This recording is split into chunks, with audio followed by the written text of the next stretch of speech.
অনেক সময় অনেক মা বাবা সন্তানদের বিভিন্ন কর্মকাণ্ডে রাগান্বিত হয়ে তাদেরকে বিভিন্ন জন্তু জানোয়ারের নামে তাদেরকে গালি দেয়। অনেকে এটাকে খুব স্বাভাবিক মনে করে, সব সময় দিয়ে যায়।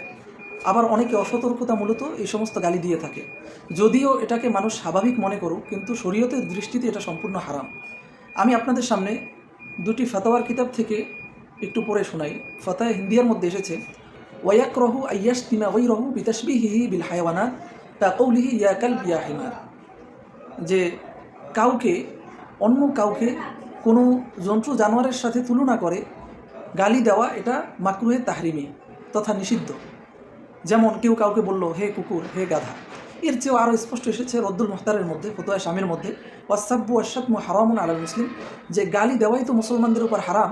এই ওয়াশমালু যালিকা সাব্বাল আউলাদি ওয়া তাশবিহাহুম বিল হায়াওয়ানাত, মানে অন্যকে গালি দেওয়া যেভাবে হারাম, ঠিক এভাবে নিজ সন্তানদেরকেও জন্তু জানোয়ারের সাথে তুলনা করে গালি দেওয়া হারাম।